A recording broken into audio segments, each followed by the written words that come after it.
Welcome back to the South Stands, a Buckeye football podcast by Ohio State fans for Ohio State fans from the West Coast. I'm your host, Zach Moore. Today is Thursday, September 11th, 2025, and I'm very happy to be joined once again by fellow South Stands contributor Paige Van Horn from Denver. PBH, how's it going, my friend? Dude, we're all just doing our best, right? Like, That's right. I think the 6-minute preamble that was not recorded would tell the story that I think all of us are kind of feeling on this somber day. But you know what? I think, I think it's, kind of cathartic to get on this with you boys. And even if we do it for 20 minutes and let's just talk about something fun and good. Yeah. And forget about the shit that's going on around us and all everywhere in the world. So happy to be on. Yeah, right. Here, PBH. Well said. We are also joined by fellow contributor Chad Plummer from Cleveland. CP, what's the word from the 216? What's going on, guys? It's Thursday, and not to let's turn this frown upside down, like blinders on, like the blinders like to the left and the right. But you know what? We still got a Buckeye. Like, it's college football. That's right, baby. There's few things in this society, like at this time of the year, that get like hundreds of thousands of people, millions of people, just amped up, and that's college football.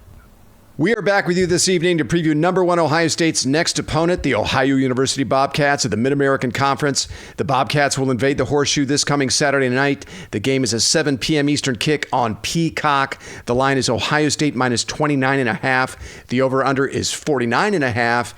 And while their campuses are less than 80 miles apart, this will only be the fourth meeting between these schools on the gridiron. Did you know that, PBH?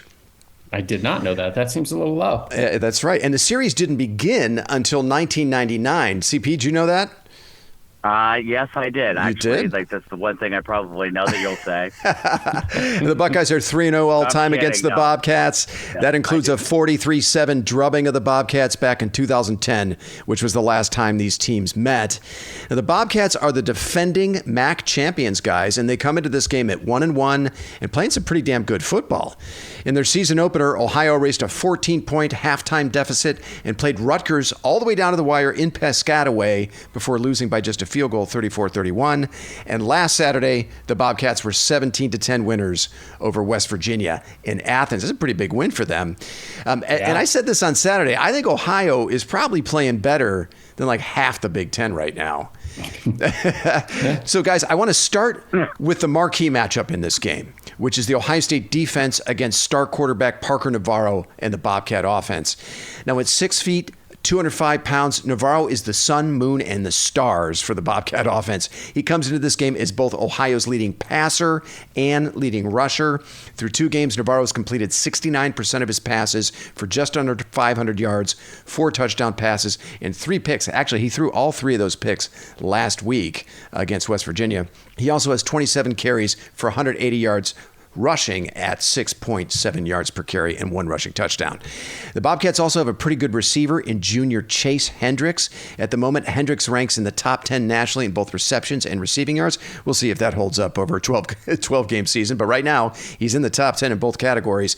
Currently, he has 17 receptions for 236 yards and 1 touchdown catch. He's also Ohio's highest graded offensive player according to PFF with an overall grade of 80.9. Navarro's right behind him, by the way, with an overall grade of 78. One more player I want to mention here for the Bobcat offense, guys. They have a pretty solid running back in fifth-year senior C.A. Bangura. Bangura has just over 2,100 career rushing yards and 23 career rushing touchdowns. It's been an interesting journey for Bangura in his college career. He spent his first 3 seasons in Athens from 2021 to 2023. Then he transferred to Minnesota last season. He barely played. I think he might have gotten hurt. And then he transferred back to Ohio this season. And he's having a pretty good season so far, 152 yards rushing on 36 carries. He has a career per carry average of 4.7 yards, so he's pretty good back. So, CP, I want you to get us started.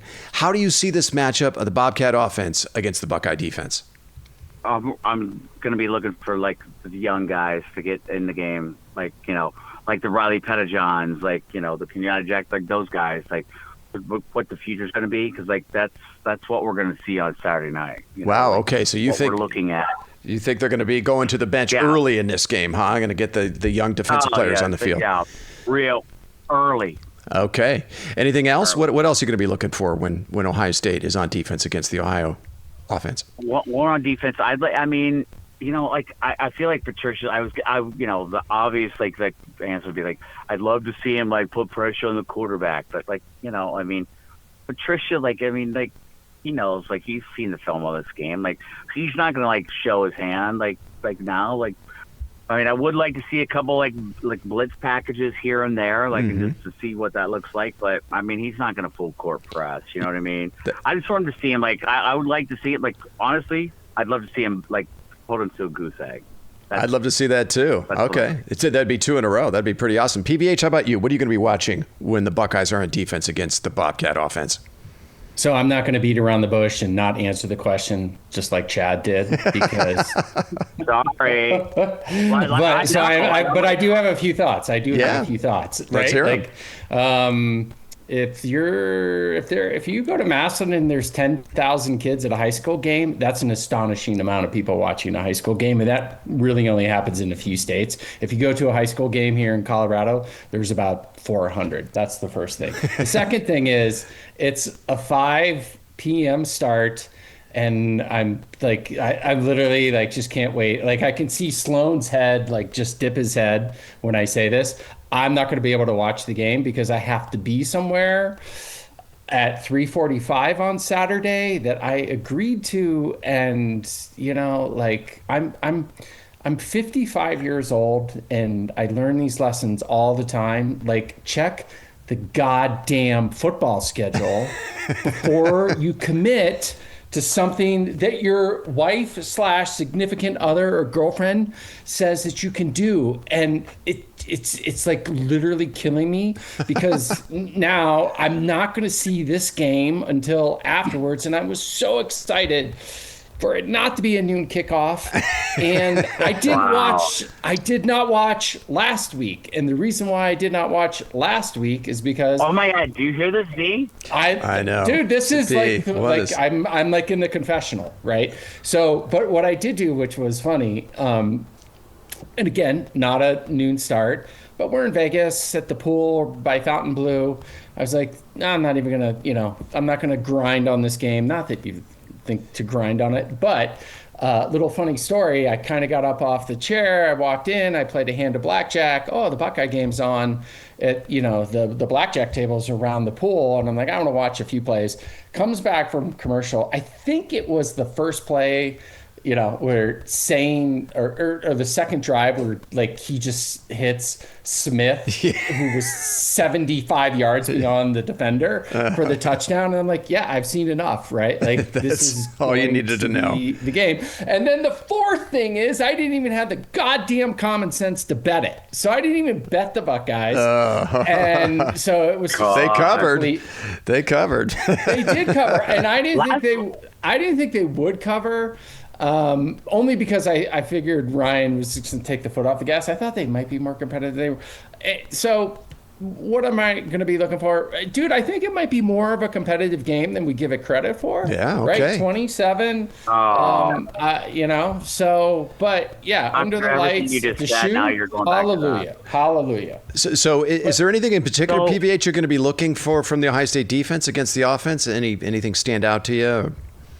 I mean, dude, honestly, I didn't watch the last game. I mean, I don't have any perspective to say, yeah, they might be halfway decent. I have no idea, but as Mikey Corcoran says, these aren't September. This might not be a September stinker, but I just don't know what you glean from these games, right? Certainly Grambling. I agree with you, Grambling. Scheduling an FCS opponent, especially a bad one, I don't think you learn anything. I feel maybe a little differently about this game.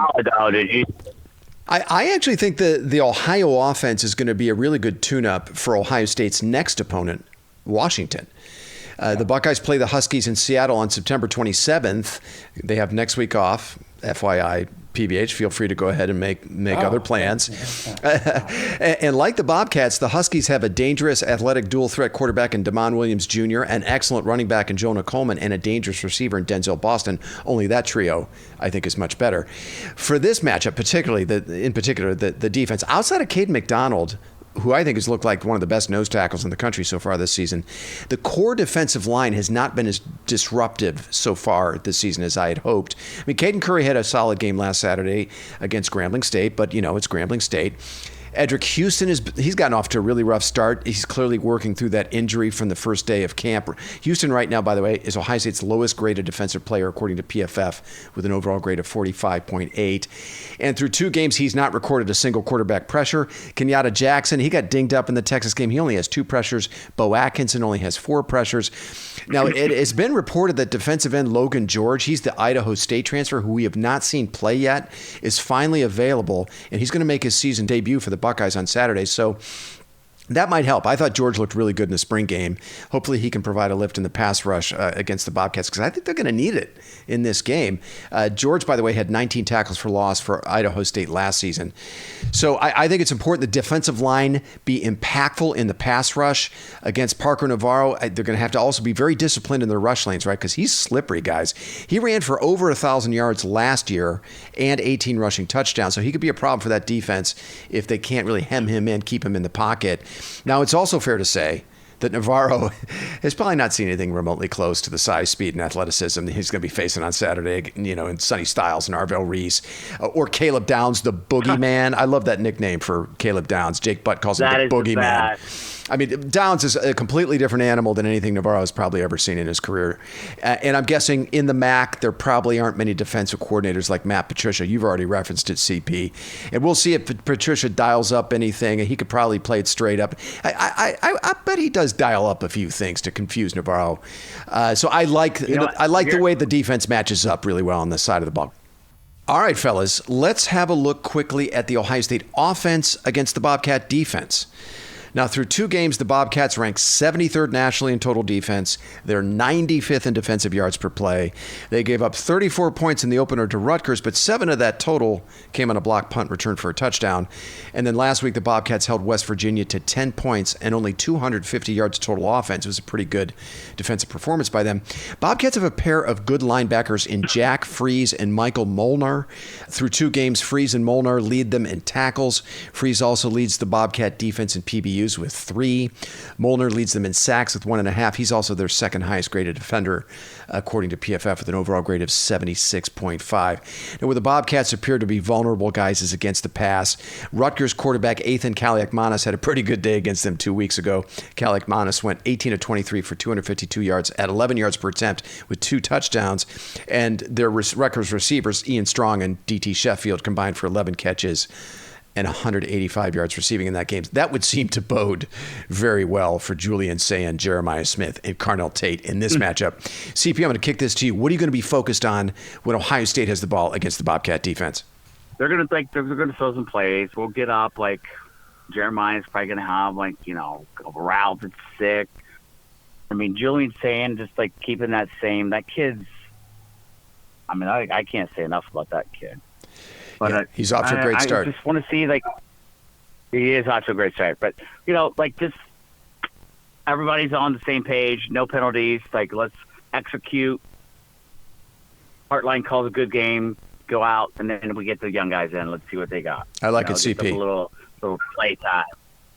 PVH, give us a few thoughts on this side of the ball. What do you see? I mean, the biggest thing for me is I think we need to see, better poise and accuracy from Sayin, right? He's still young, he's learning. What? I understand, but there's it's a learning curve. Thing you've ever said. Yeah, see this you can tell PVH didn't watch the game last week. Oh, sorry boys, take the hook out of your mouth. Coming from somebody who doesn't watch that game. Chad, get out of here, dude. His accuracy is on point. Chad, put your drink down. Put your drink down. I don't even have a drink. It's a joke. I don't even have a drink. It's a joke. Dude, it's a joke. Oh, God. Thank God. Well, who knows coming out of you for dude, come on. We're talking about Ohio, right? Again, right? So it was a joke. I know he completed his first 18 passes. Yeah. What I was going to say is just keep the momentum up, man. That kid, it's pretty astonishing, man. He might, okay, let's pump the brakes here a little bit, Yeah. but he looks to be the real deal. Yeah, he does, doesn't he? Yeah. Yeah, and the other thing again, I didn't watch the game, but I think you called it in the first game, Zach. Like if Bo Jackson might be the guy, right? Yeah. And I think we're kind of probably all going to say the same things. That's why I was trying to make a joke earlier. Yeah, I'm with you guys. I want to see how Right, quickly. yeah. I want to see how quickly Bo Jackson gets into this game. I mean, will he see any action when the outcome is still in doubt? Is the big question to me. If he does, then we know the coaching staff is viewing the running back situation like we are, like fans are. Jackson is the most explosive back on the roster. I think that's plainly obvious to everyone. I've been impressed with him since the spring game, and I understand that it was only Grambling State, but Jackson showed us something in that game, namely that 51-yard run that he had in the fourth quarter that looked very different from what C.J. Donaldson and James Peoples bring to the table. The Buckeyes need both balance and toughness in the run game, but they also need explosiveness, to get back to the CFP. The way I see the rushing attack evolving is more of a timeshare between Jackson and Donaldson rather than Peoples and Donaldson. And it's no knock on Peoples. He's a solid back, but I just don't see what traits set him apart from Donaldson and Jackson. Donaldson is the better power back, and he doesn't have Jackson's shiftiness or speed. I think it's really that simple. And then from Julian saying it's I think PBH, you touched on this. It's just more of the same. Get the ball out quickly, be accurate, limit the mistakes, right? No funny business. I mean, really, that's how Ohio's going to stay in this game is if we put the ball on the ground, throw a couple of picks, set them up with some easy field possessions, some quick scores. I think Jeremiah Smith and Carnell Tate are huge mismatches for the Bobcats secondary. But on the receivers, and I want to mention one more thing. And I'm not sure how much we could learn about this in this particular game, but I'm kind of sensing a real in-season competition for snaps at slot receiver could be in play this season.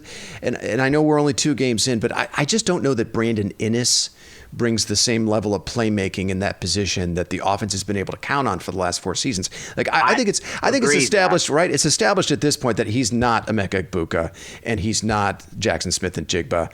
I mean, it's only 2 games, but Inniss is only averaging 7 yards per reception. He has not looked good in special teams. He was a borderline disaster returning punts last Saturday. That's what I'm saying. Incorporating those 2 in punt returns. Yeah. Yeah. I wonder if there's a little bit too much on his plate as a first-year starter by asking him to be the full-time kick returner and punt returner. And I just don't think he has that skill set. He's not explosive enough. He's not fast enough. And the other thing is, he's a good player. He's a captain. I'm not trying to bag on the kid, but the other thing is that and I mentioned this on Sunday, he's probably in the most competitive room of any program in the country. I mean, find me a deeper, more talented position group in the country than Ohio State's wide receivers. No. I'm on alert for a player like Bryson Rogers and potentially Mylan Graham to start pushing Inniss for snaps. Rogers is probably Innis's primary competition. I mean, they're pretty much on the same growth trajectory. Inniss was the higher rated player, but they were both a part of the 2023 class. They played about the same number of snaps last season.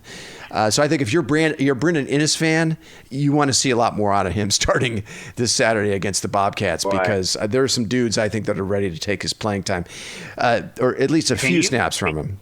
Well, you know what's interesting about Inniss, and God, but starting to remind you a little bit of, now the name the kid from Penn State, the wide receiver from Penn State, who was literally the number 1 overall recruit in the country. Oh, Julian Fleming. Julian Fleming. Yeah, sorry. Right? Fleming, yeah. Yeah, I mean, both 5 stars, and you can just kind of see it. They don't necessarily flash. And the same with Peoples and Bo Jackson. And again, so this is where, now I take it back to coaching and Ryan Day, right? Like life in the big city, man. Like just because you had those stars behind your name when you were a recruit and you came in here and I got other kids that are flashing and you're not, is he going to have the stones to move the other guys ahead? I think he's probably learned his lesson to do that. Yeah. But, let's just take a wait and see approach because, we've seen this play before, especially going back to Urban Meyer days, right? Where you're like, I'm pretty sure that other guy's better, but he doesn't seem to get the playing time. Yeah. And why is that? Just because you're an upperclassman? I don't know. I think we've seen less of that under Day. To me, he seems far more willing to play younger players. For sure, but yeah, I mean that is an interesting point. I heard Doug Maurice say on Sunday, he's like, they're so good with Jeremiah Smith and Carnell Tate. They can probably afford to be a little less productive in the slot, this season compared to years past. I'm like, I don't know if Ryan Day would agree with that. I don't think he would. I think, especially when he's got the receiver room that he does. I don't know why Ryan Day would settle for, kind of average a player. And the other thing about Innis, too, if you look at his pass blocking and run blocking grades, because they do ask a lot of the receivers in the run game to block downfield, he's been just an average blocker. I'm going to say like grading out in the 50s in run blocking. So I'm on alert for a competition, an in-season competition for snaps at this position. All right, fellas, let's fire up the concernometer. PBH, why don't you get us started? What's your level of concern for this game? I would normally go 0. It is an in-state rival, so I'll give it a 1. A 1. And Vegas would dictate a 2 or 3 because it's only 27. I mean, it's not Grambling State. And the line has come down, I think, quite a bit, like 5 or 6 points since it was released. Yeah, so now that smells like trap to me, but I'm a 1. You're a 1. Okay, CP, what's your level of concern for this game? 0.5. Man, you're really not worried about this game at all. You're already calling for the reserves. I've gone on the others, I've gone side like the fence like a couple times, like earlier. It's like the Texas game. I the highest I've ever been. Like I was like an 8.5 for like, and so I don't know. I'm going to go with a half on this. Okay, a half a point. I love it. I'm a 4. And the reason I'm a 4. We're back to neurotic. Look, the Bobcats. I said it before. The Bobcats are playing like a mid-tier Big Ten team. I mean, they almost beat one of those, Rutgers, in their opener. And I'd wager there are probably 5 or 6 other Big Ten teams that on a neutral field against the Bobcats would either lose or find themselves in an absolute dogfight. So 4 that's kind of like an average concernometer readout for, a mid-tier Big Ten team. 4, you know what, actually. I mean, I'm really excited to watch how the defense responds to the challenge of a pretty good dual-threat quarterback in Navarro. And if we go back to Big Ten comparisons here, if Navarro played in the Big Ten, I mean, where would he rank among those quarterbacks? I mean, easily in the top half and probably higher than that. So, the Buckeyes have to be a little careful about playing with their food in this game. There were a couple of outcomes last week where there were teams that were playing with their Clemson played with their food. Penn State kind of dicked around against FIU. The Buckeyes have to be a little careful about that because I do think Navarro's a good enough quarterback where it could get uncomfortable if they don't show up, if they're not playing well. But I like the way our defense matches up. I've already said that. And I think the other side of the ball, as I said, is a pretty big mismatch in favor of the Buckeyes. Go ahead, CP. What else you got? I wish I could just hear Paige again going, 4. Paige is always taking me to task with my concernometer readouts. What are you, crazy, man? 4. All right, boys, let's get to some score predictions. CP, why don't you get us started? Again, the line is Ohio State minus 29.5. The over-under is 49.5. What's your score prediction for this one? I'm going to go, I think since it's kind of an Ohio, I'm going to go 56 to, I'm going 56-6. 56-6. Wow. 56-6 because I just turned 56. Man. Ah, right. Okay, so yeah, but you're taking the over and you like Ohio State to cover big time. How about you, PBH? Yeah. Yeah, I'm with him on that. I do think they cover. They'll put up points, man. And I think where I was wrong about Grambling State is I just figured he'd take, the foot off the gas. But in, defense to him, right? Like he's got a, young team, or he's got young players in key positions. He's still working shit out. And so he's not necessarily going to take the foot off the gas. So I could see him hanging, 50 on them. So I'm going to say 54 to 10. 54 to 10. No, 54-14. 54-14. Okay. Cheapy late. It's interesting. I was listening to Bill Landis talk about this game, and I had forgotten that Ryan Day has just been ruthless when it comes to MAC teams. And actually, Ohio State has faced 2 eventual MAC conference champions previously in the non-conference. In 2019, they played Miami of Ohio and put up 70 on them. And then 3 years ago in 2022, they played Toledo, Daquan Finn, a really good dual threat quarterback named Daquan Finn. And they put up 70 on that team as well. A lot of people thought, both those teams, Miami and Toledo, would compete in those games, and it wasn't even close. That was really interesting. I mean, coming off two very competitive games against Power 4 opponents, including a win last week over West Virginia, I think the Bobcats will have Ohio State's attention. I also like that the Buckeye defense spent the whole offseason preparing for another mobile quarterback for their season opener, and that was Arch Manning. So I think that's going to benefit them in this game. And I just, PVH, you've mentioned it, I just like what I've seen from the 2025 Buckeyes so far this season. This is not a team that appears to be resting on its laurels. They're not fucking around, bro. No, it does not look like it. Jack. Yeah, I've got the Buckeyes 40, Bobcats 10, 40-10, but now I feel like that's a little low.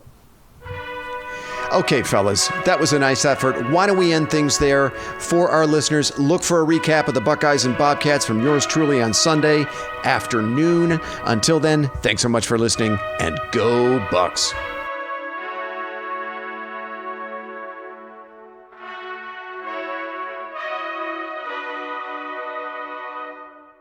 You've been listening to The South Stands, a Buckeye football podcast. Follow us on X at South_Stands.